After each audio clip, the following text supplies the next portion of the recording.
Isa kang sundalong Ruso sa harap ng labanan at may utos mula sa commander mo. Panahon na para umalis. Pupunta ka sa mga kill zone para umiwas sa drone at subukang makalusot sa isang posisyong Ukrainyano kung saan kailangan mong maghintay at magdasal na dumating ang backup bago ka mahuli o mapatay. Alam mong halos imposibleng makabalik kang buhay. Pero pagpasok mo sa kill zone, makikita mong talagang nakamamatay ang Ukraine. Hindi ka pa nakakapagmasin sa paligid, bumaba na agad ang drone. Ganun lang, tapos ka na. Di ka umabot kahit isang episode ng The Simpsons. At hindi ka nag-iisa. Ito ang realidad ng hukbong Ruso ngayon.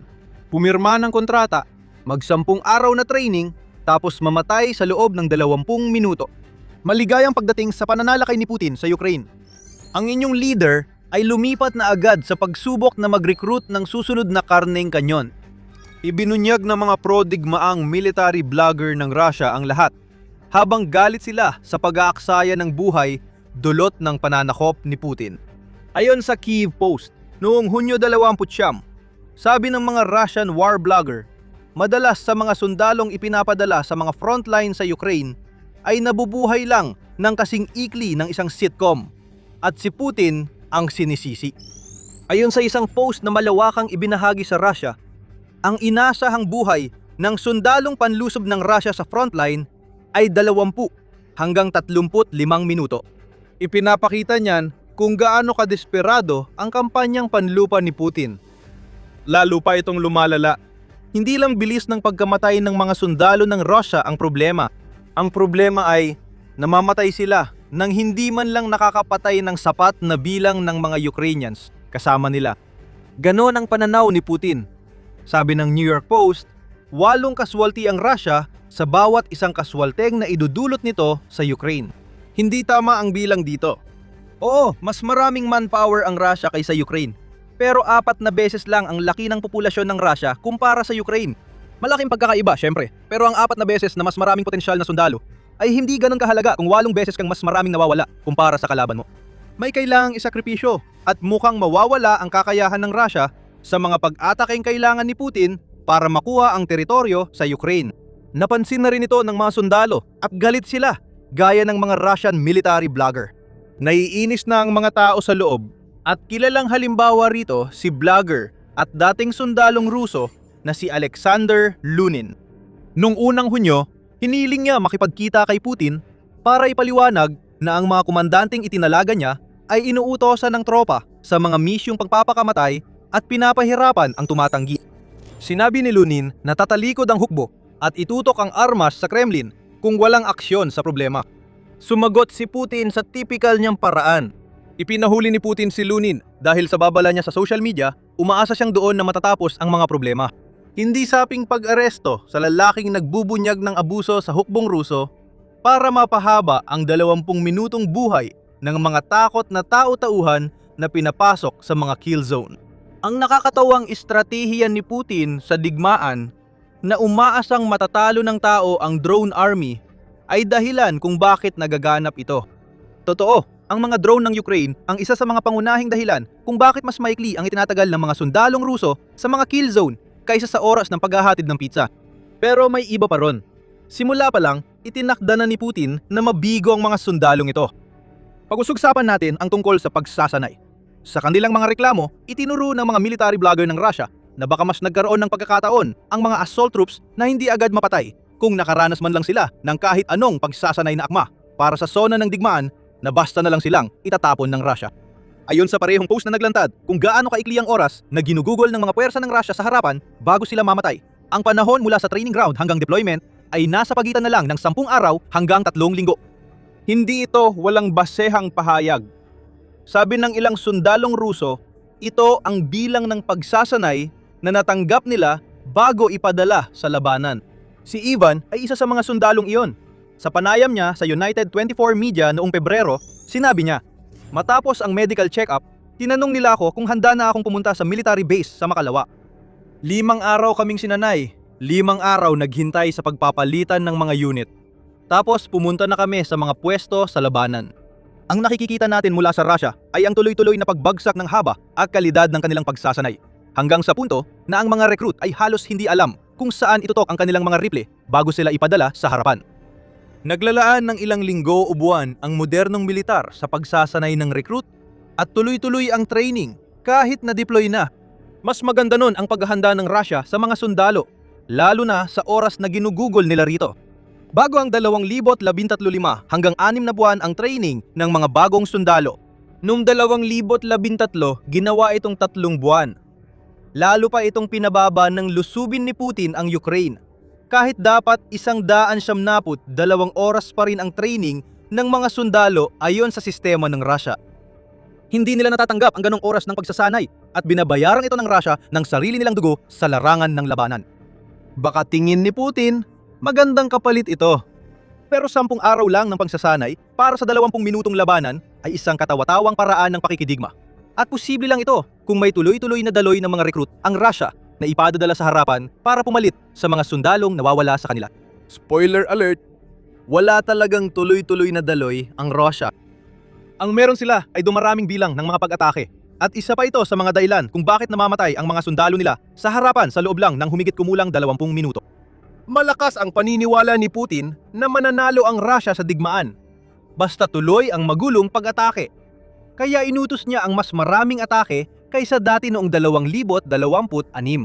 Sabi ng Odessa Journal, tumaas ng 37.5% ang pag-atake ng Russia noong Mayo, kahit 14 na kilometro kwadrado lang ng Ukraine ang kanilang nakuha. Malaki ang posibilidad na tumaas pa ang bilang ng mga pag-atake ngayong Hunyo kumpara noong Mayo, at patuloy pang tataas ang dami ng mga pag-atake sa buong tag-init dahil magiging pabor ang panahon para sa mga plano ni Putin. Ngayon, ano nga ba ang ibig sabihin ng mas maraming pag-atake para sa Russia sa kasalukuyan? Mas maraming tsansa ang mga tagapagtanggol ng Ukraine umatake. Kapag ang mga sundalo ay nananatili sa likod ng harapan, mas kaunti ang pagkakataon nilang mapatay. Pero kapag inutusan silang sumugod sa harapan na parang martsa ng kamatayan, tapos na ang lahat. Laging nagmamasid ang Ukraine. Nasa lahat ng dako ang mga drone. At kapag ipinapadala ang mga sundalong Ruso para lumaban, ibig sabihin lang nito ay mas marami pang target na mapagpipilian ang Ukraine. Pagdating sa mga drone, bumabalik tayo sa unang dahilan na nabanggit natin kung bakit maiksi ang buhay ng mga sundalong Ruso sa harapan. Mas nakamamatay na ngayon ang mga drone ng Ukraine. Sabi ng mga military bloggers ng Russia, ang digmaang lubusang binago ng mga drone ang pangunahing dahilan kung bakit maikli ang itinatagal ng mga sundalo sa harapan. Si Putin ay patuloy pa rin gumagamit ng mga taktika noong 2022 sa isang labanan para sa 2026 at kinakaharap pa rin ng Russia ang parehong kahinaan na lagi nitong nararanasan, na sila ang panig na kailangang umatake. Hindi rin maiiwasan ang mga pag-atake, gaano man ito makasama sa Russia. Mas gusto ng Ukraine na maghintay at hayaang ibulid ng mga sundalong Ruso ang sarili nila sa kapahamakan. Pero ganyan naman talaga palagi. Ang pinakamalaking pagkakaiba sa 2026 ay hindi lang mga drone sa harapan at ilang kilometro pa ang siyang nagdudulot ng pinsala.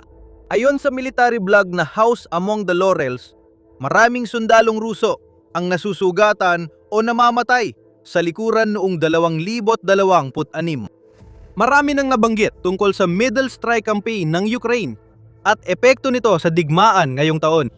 Dahil may masaganang supply ng mga drone na kayang tumama ng 200 kilometro o higit pa lampas sa harapan, lubos itong napapakinabangan ng Ukraine.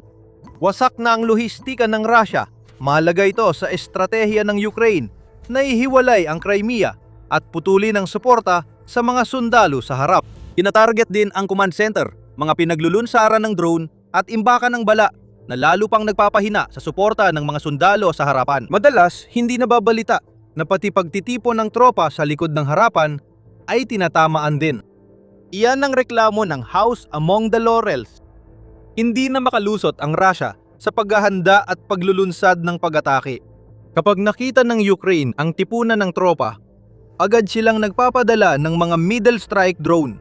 Kahit hindi magtagumpay ang mga drone na yon, at ang tanging makakapigil lang ay ang mga air defense na nasa lugar ng pagtitipon, Malinaw na mensahe ang naipapadala na alam ng Ukraine ang eksaktong kinaroroonan ng mga paparating na sundalo. Ang mga makakaligtas sa pag-atake sa likuran ay susubaybayan at papatayin sa harapan. Sa harapan, hindi rin natin pwedeng baliwalain na malaki ang pinalawak ng Ukraine sa kill zone strategy na binuo nito noong 2025. Sa ilang bahagi ng harapan, umaabot sa 50 kilometro ang kill zone na puno ng drone na sinusundan ng mid-strike drone. Ang kill zone ay ginawa para magdulot ng mataas na casualty rate at maikling buhay ng mga sundalo tulad ng nakikita ngayon. Hindi ito mga bagong ideya.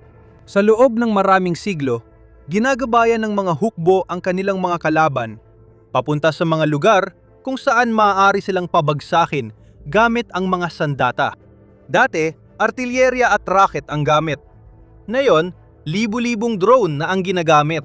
May ilan na laging nagbabantay at ang iba ay naghihintay lang umatake sa oras na mamataan ang isang sundalo. Idagdag mo pa ang mga drone sa iba pang depensa, tulad ng barbed wire na nagpapabagal sa mga sundalo at mga anti-tank na hukay at dragon's teeth para pigilan ang mga sasakyan. At makikita mo ang simula ng mga massacre. Hindi na nakapagtataka kung bakit tumatagal lang ng mga 20 minuto ang mga sundalo ng Rusya. Kaya gagawa ng paraan si Putin tungkol sa lahat ng ito. Tama ba? Sunod-sunod na namamatay ang mga kababayan niya sa Ukraine. Kaya tsak may plano siya. Kung iniisip mo yan, hindi mo talaga kilala si Putin. Ito ang The Military Show. Nagdadala kami ng ganitong kaalaman linggo-linggo. Mag-subscribe kung may natutunan ka para mas solusyonan ni Putin ang 20 minutong problema ng Russia. Dapat ay may malasakit siya sa kanyang mga sundalo. Ginagawa ba niya? Hindi. Dahil kaya mabilis dumami ang namamatay sa Russia ay dahil hindi iniintindi ni Putin ang mga sundalong pinapadala niya sa front. Ginagamit lang sila ng isang taong walang puso at nauhumaling sa sarili niyang legasya. Hindi lang tayo ang may ganitong opinyon. Sinabi rin ito ni Andriy Sybiha, Foreign Minister ng Ukraine. 1 taon na ang nakalipas bilang tugon sa pahayag ni Putin na anumang lugar na pasukin ng sundalong Ruso ay lupa ng Russia. Walang pakialam si Putin sa mga sundalong Ruso o sa mga paa ng mga sundalong Ruso na winawasak ng mga drone ng Ukraine. Mamamatay tao siya ng sarili niyang tao. Inubos na niya ang 1 milyong sundalong Ruso sa walang kabuluhang pagdanak ng dugo sa Ukraine nang walang natamong estratehikong layunin. 1 milyong sundalo, 2 milyong paa ang inayos ni Sybiha. Makalipas ang 1 taon, naging 1.4 milyon ang sundalo at 2.8 milyon ang paa. Ipinahayag ni Pangulong Donald Trump ng US ang pagkainis kay Putin at kawalan ng malasakit ni Putin sa sarili niyang mga sundalo na nagsabing noong Hunyo 2025 baka wala siyang pakialam. Naisip ko na baka nga wala talaga siyang malasakit. Marami rin siyang nawawalang sundalo tulad ng Ukraine. Para kay Putin, hindi mahalaga kung mamatay sa loob ng 20 minuto ang mga sundalo basta nasalo nila ang bala, drone o iba pang armas ng Ukraine. Marami pang sundalo ang Russia na pwedeng ipadala para magpatuloy na magtapon ng mga tao sa gilingan ng karne hanggang masira ito. Baka naalala mo yung spoiler na nabanggit namin. Walang tuloy-tuloy na daloy. Dapat nang magsimulang magmalasakit si Putin sa maikling buhay ng kanyang mga sundalo dahil bumabalik na sa kanya ang laki ng bilang ng casualty ng Russia. Sa usapin ng tauhan, tinutukoy na ng mga Russian military blogger na hindi na kayang panatilihin ang sitwasyon na nakikita natin ngayon. Lalo na dahil halos wala namang napapala ang Russia pagdating sa nasasakop na teritoryo kapalit ng kanilang mga sundalong tumatagal lang ng 20 minuto. Ayon sa isang veteranong channel sa Telegram, pagdating ng taglagas, magkakaroon ng alinman sa kapayapaan o mobilisasyon. Pinapayuhan ng blogger ang mga lalaking nasa edad para sa sapilitang serbisyo militar na maghanda ng backpack na pang-emergency habang iniiwasan ang pansin ng Kremlin. Humina na ang recruitment ng voluntaryo sa Russia, kaya di na maikailan ni Putin na sandali lang tumatagal ang kanyang mga sundalo sa harap. Kahit na nag-aalok ng malalaking signing bonus na $80,000 at hanggang US $100 at 40,000 na debt relief, malayo pa rin ang Russia sa bilang ng mga recruit nito noong 2025. Ayon sa CNN, bumaba ng 20% ang recruitment sa Russia noong unang quarter ng 2026 kumpara sa nakaraang taon. May mas nakababahalang datos pa ang United 24 Media para kay Putin. Malaki ang ibinaba ng recruitment ng kontraktual na sundalo ayon sa ulat. Noong Abril, nagpadala ang Russia ng 1,700 at 8 kontraktual na sundalo sa front at 1,378 noong Mayo na parehong nasa 1,000.